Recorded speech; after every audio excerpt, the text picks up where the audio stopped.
cette semaine, bien-aimé, désire expérimenter sa puissance de la résurrection. Sa puissance qui peut rendre la vie à tout ce qui est mort en soi, autour de soi. De la même manière que la puissance du Saint-Esprit avait ressuscité le Christ d'entre les morts. De la même manière qu'une grande armée d'ossements desséchés était vivifiée par le vent de l'Esprit. Cette semaine, bien-aimé, désire et attends-toi à vivre la même expérience dont tous les aspects de ta vie où quelque chose est mort ou ne fonctionne plus correctement au nom de Jésus. Bien-aimés, nous sommes encore au 3e mois et c'est l'avant-dernière semaine. La semaine prochaine, on n'aura qu'un seul jour de ce 3e mois. Alors profite que cette puissance de la résurrection ne te passe pas outre au nom de Jésus. Ce matin, par la puissance de la résurrection, j'aimerais prier pour toutes ces femmes qui ont des problèmes gynécologiques, qui craignent pour leur fertilité. Au nom de Jésus, que toute puissance agissant derrière cette maladie soit brisée maintenant au nom de Jésus. Libère maintenant. Que ces perturbations s'arrêtent au nom de Jésus. Que les kystes soient ôtés. Que les fibromes soient ôtés. Au nom de Jésus, toute forme de cancer de l'utérus, je te commande maintenant de lâche prise. J'ordonne à la fécondité d'être ton partage au nom de Jésus. En 2025, toi qui es marié et qui attends, tu témoigneras au nom de Jésus. Le mois de décembre sera ton mois de célébration. Peut-être toi, ça peut aller jusqu'en janvier 2026. On est toujours dans la continuité de la gloire. Reçois cela au nom de Jésus. Une femme dit, je reçois ma fécondité au nom de Jésus. Ce matin, nous allons parler d'un autre point des obstacles de l'évangélisation, la peur. La peur d'évangéliser, la peur de parler de Jésus est un obstacle chez les enfants de Dieu. Au travail, tu ne peux pas démontrer ton identité chrétienne parce que tu as peur. Je veux vous raconter une petite histoire. Un homme était au chômage pendant de longues années. Après un moment, il finit par être embauché. Son manager lui propose de signer un document pour rejoindre un club d'occulte s'il veut atteindre un niveau supérieur. Le patron, donc le numéro 1 de la compagnie, veut qu'il rejoigne le loge avant d'obtenir le poste, car ce poste exige que la personne parle le même langage que le club. On lui montre tous les avantages. Il dit à son manager qui lui parlait, il dit, moi je suis chrétien s'il vous plaît, demandez-moi tout, mais laissez-moi garder mon Jésus. Le manager refuse et dit, c'est à prendre ou à laisser. Je vous donne 48 heures pour réfléchir. L'homme rentre chez lui,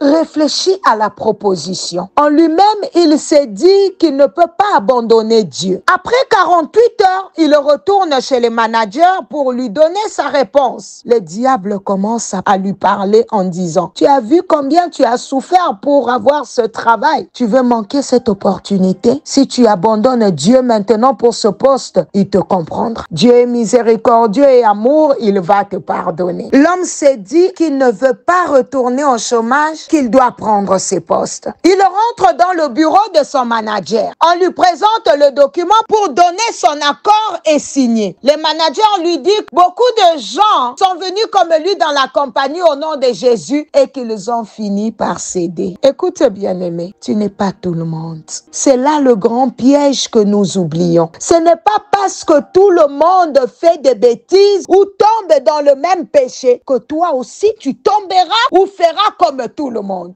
Bien aimé, tu es différent. Au moment où il prend son stylo pour signer, le manager dit, arrête, c'est un test. En fait, ce poste voulait une personne très sérieuse avec le Seigneur. Car le numéro 1 de la compagnie était un fervent chrétien. Moi aussi d'ailleurs. Nous voulions un chrétien radical pour occuper ce poste-là. Quelqu'un qui pourrait dire Dieu ou rien. Et non une personne prête à abandonner le Seigneur pour un poste ou de l'argent. L'homme m'a demandé pardon, mais il était déjà disqualifié. sanctifie. Bien-aimé, n'abandonne pas Jésus pour un poste ou pour le bien matériel. Ne cède pas, ne trahis pas Jésus. Je t'ai raconté cette histoire pour que tu ne te laisses pas intimider par le monde qui t'entoure. Ne te sous-estime pas. Ne sous-estime pas le pouvoir de celui qui est en toi. L'autorité de Jésus en toi à cause du pouvoir de ce monde. Ce n'était pas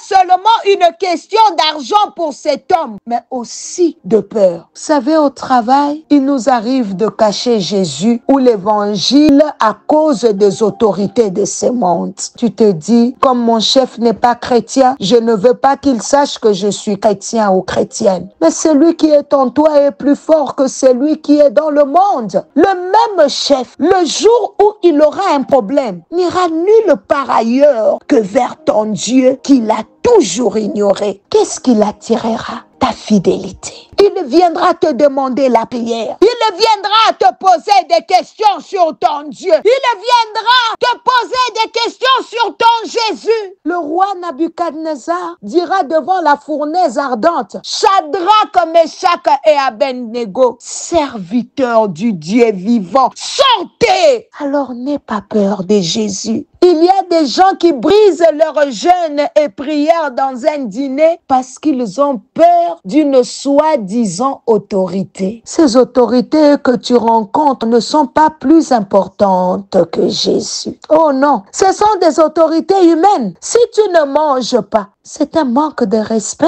Et puis tu manges beaucoup comme si tu n'étais pas en jeûne. Des choses comme ça arrivent souvent. Tu brises toujours ton jeûne pour plaire aux gens. Qu'en est-il du Saint-Esprit en toi? Parce que le jeûne est un engagement devant Dieu. Le diable prend plaisir à cela parce qu'il n'aime pas le jeûne. Le roi Nabuchodonosor dira devant la fournaise ardente, Shadrach, Meshach et Abednego, serviteurs du Dieu vivant, sortez! On n'ait pas peur de Jésus. Les gens brisent leur jeûne et prière dans un dîner parce qu'ils ont peur d'une soi-disant autorité. Tu pouvais même dire, ok, je veux juste prendre une tasse de thé par respect. Et toi, tu fais honte à Jésus dans tes soi-disant grandes réunions.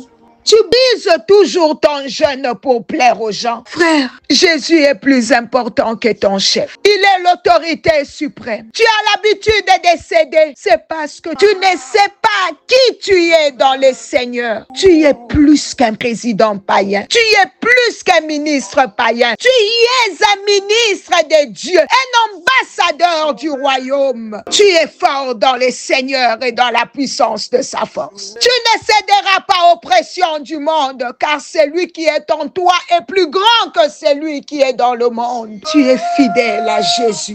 Peu importe les circonstances. Bien-aimé, porte ta croix. Suis Jésus avec courage et détermination. Tu es un ambassadeur, une ambassadrice du royaume de Dieu. Reste ferme dans ta foi. Saint-Esprit de Dieu, manifeste ta puissance dans sa vie. Touche toutes les dimensions de son être, son corps, son âme et son esprit au nom de Jésus. Que toutes les parties de ton corps, que tous tes organes, que toutes tes cellules, que tout ce qui est mort en toi reprenne vie. Maintenant, cher Saint-Esprit, son corps est ton temple. Tu ne peux pas vivre dans son corps que son corps où une partie reste souffrant. Tu ne peux pas vivre en cette personne que son corps devienne un cobaye pour les expériences scientifiques au nom de Jésus. Le Saint-Esprit ne va pas rester inactif en toi. Tu vas vivre dans la puissance de Dieu. Compte sur toute sa puissance pour vivifier ton corps ce matin. Le Seigneur donne aussi la vie à tout autour de toi. Donne la vie à sa famille, Seigneur, ses études, son ministère, ses affaires. Au nom de Jésus, que